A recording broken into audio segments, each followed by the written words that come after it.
going on? You ready for an adventure?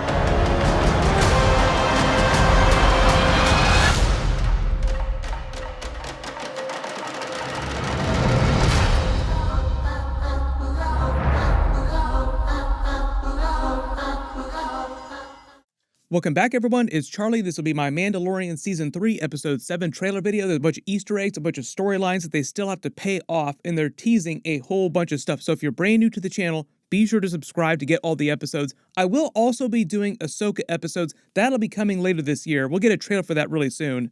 I believe they're waiting for Star Wars Celebration. Rosario Dawson was teasing that she was going to be at Star Wars Celebration, revealing some big stuff. I believe at some point during the last couple of episodes of The Mandalorian, they'll tease the Ahsoka series, like there'll be an Ahsoka cameo, maybe Sabine Wren will cameo, just to help set that up.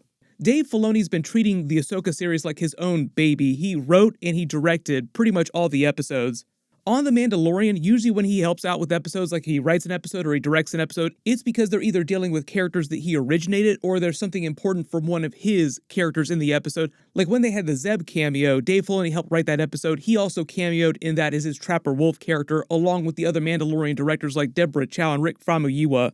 I believe he also helped work on Mandalorian Episode 7, maybe Episode 8. We'll see. I can't remember which episode it was. So that means there'll probably be some big Dave Filoni type of moment, like an Ahsoka type of moment, or something close to that. But at the end of The Mandalorian Episode 6, Mando slid through on a technicality. I know everybody's still kind of wondering about why they pulled it off this way. Used it to give Bo-Katan the Darksaber back without having to fight her in honorable combat, which normally would be how Mandalorians deal with the ownership of the Darksaber. Like, okay, duke it out, whoever wins owns the Darksaber. They literally just did that between Axe Woves and Bo-Katan with her winning back the Night Owls, or at least leadership of the Night Owls, so you follow me. Then they had the whole Darksaber moment. Mando claiming that during Episode 2 when the Scavenger trapped him by surprise, the Darksaber fell to the ground and just lay there until Bo-Katan picked it up while she was fighting the Scavenger off, and that was enough to qualify per their rules of transfer of ownership, her winning it from the Scavenger and then claim ownership herself. Everyone's making jokes about Harry Potter and the Elder Wand rules.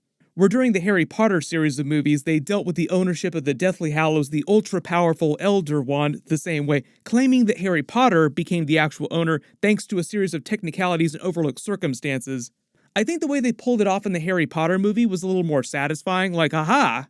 Dumbledore allowing Draco Malfoy to disarm him so that technically he would briefly become owner of the Elder Wand without realizing it. Dumbledore knowing that later when Harry Potter defeated Draco, that would make him the true owner by the rules of the Elder Wand. I think in the case of the Darksaber, they're bending over backwards a little more than they did in the Harry Potter movies, and it didn't feel quite as triumphant of a moment as they probably wanted it to. It was meant to be a callback to Sabine Wren giving the Darksaber to Bo-Katan during Star Wars Rebels after the Heroes of Mandalore story arc, where she rallied all the Mandalorians together.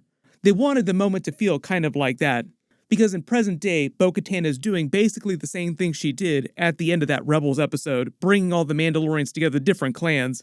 But what they might be doing with the live-action Mandalorian series during Season 3, and this gets into Episode 7 and Episode 8, the finale, is that while Bo-Katan is finishing convincing all the rest of the major Mandalorian clans to rally together on the Mandalore planet and they all get ready to witness the living mythosaur with their own eyes, what people are forgetting is the Moff Gideon storyline. Like, obviously, huge character, and we haven't picked up with him since that teaser at the end of the last episode. And people are forgetting that Moff Gideon won the Darksaber from Bo-Katan before, at some point before or after the Great Purge. They just teased Moff Gideon having that big rally moment, like he knew that he would be captured the whole time. He had this grand plan of contingency that he made for it. And he might just be waiting for the Mandalorians to come together, like all come together in one place, and for Bo-Katan to get the Darksaber back so that he can challenge her in combat and also win the Darksaber back on a technicality, like Bo-Katan won it on a technicality, so that the moment at the end of Episode 6 becomes more foreshadowing for the way Moff Gideon tries to win over some of the Mandalorians to his cause. Here's where we get into Darth Maul wielding the Darksaber during the Clone Wars. A lot of people wondering, how did Moff Gideon get the Darksaber in the first place? The way he mocked the Mandalorian and Bo-Katan after he defeated him about the rules of the Darksaber made it sound like Moff Gideon won the Darksaber from Bo-Katan the right way, the correct way, in combat somehow, even if there was some technicalities. He doesn't actually seem like a physical match for her. He might have just had some crazy weapons during their fight. And when he won it in the past, it was probably a moment kind of like Darth Maul winning the Darksaber during the Clone Wars, with the threat of something similar happening again in the future. threatening the Mandalorians all coming together. Maybe Moff Gideon also has a contingency plan for that too. When Darth Maul won the Darksaber from Pre Vizsla during the Clone Wars, also played by Jon Favreau, like he plays the heavy infantryman Paz Vizsla during present day, probably the child or the nephew or somehow related to Pre Vizsla. When Darth Maul defeated him, winning the Darksaber, it was in clear sight of a bunch of Mandalorians, like they were witnessed. He did it in honorable combat with his lightsaber, there wasn't any trickery at play, so when he won the challenge, a bunch of the Mandalorians, not Bo-Katan, but some of them, swore fealty to Darth Maul, becoming the Maul-Dalorians with the pointed helmets that look kind of like the Armor's helmet. A lot of people now wondering if the Armor has some history with Darth Maul. People have been wondering this since Season 1. If she might have been a Maul-Dalorian during the Clone Wars, because she's about the same age as Bo-Katan, so she would have been around for those events during the Clone Wars when Darth Maul briefly wielded the Darksaber. And she has a pointed helmet that looks just like theirs. What Emily Swallow, the actress who plays the Armor, said about her true purpose, her backstory, is that she doesn't want power herself.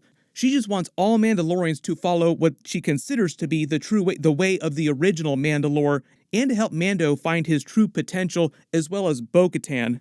So the Armor at least believes that she's doing what she thinks is best for the Mandalorian culture. That doesn't mean that she's being completely honest, revealing everything to Mando and Bo-Katan, like she might have some ulterior motives in asking them to do certain things, but she's doing it at least in service of the greater Mandalorian culture. And the funny thing about Moff Gideon is that Giancarlo Esposito said that he's always got plans in motion no matter what you see happen to him during Season 1, Season 2. Even though he was captured, he had contingency plans for that, and he has a grand plan for the future of the galaxy that he's trying to enact. So even though it seems like he got his ass kicked at the end of Season 2, Giancarlo Esposito is saying that, no, you don't realize he's actually got plans for this.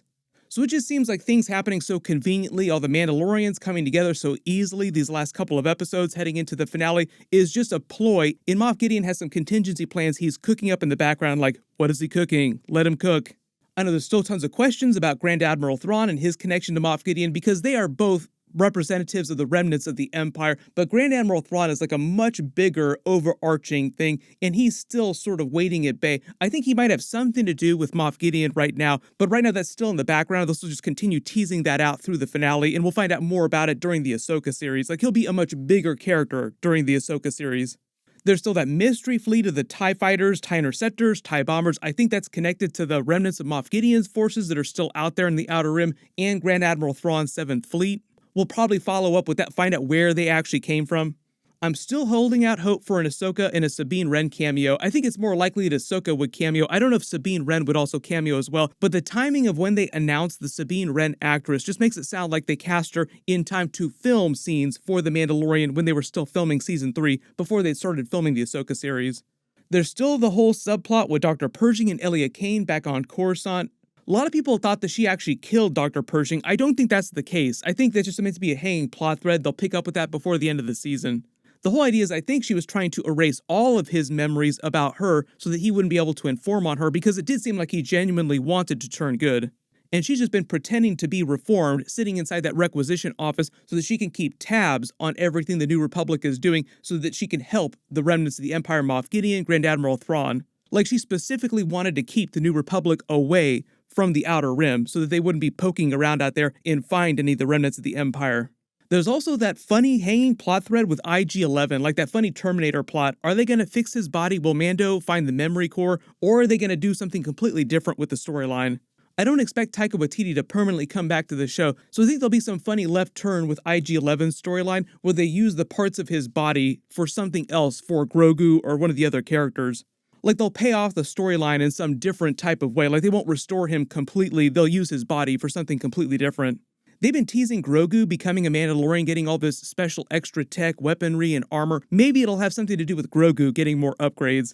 Even though Mando currently doesn't have the Darksaber anymore, that's kind of a bummer. Was kind of hoping to see him use the Darksaber while riding the Mythosaur. I still think that he will eventually ride the Mythosaur. We'll see if anybody does that during the finale. They might push that into Season 4.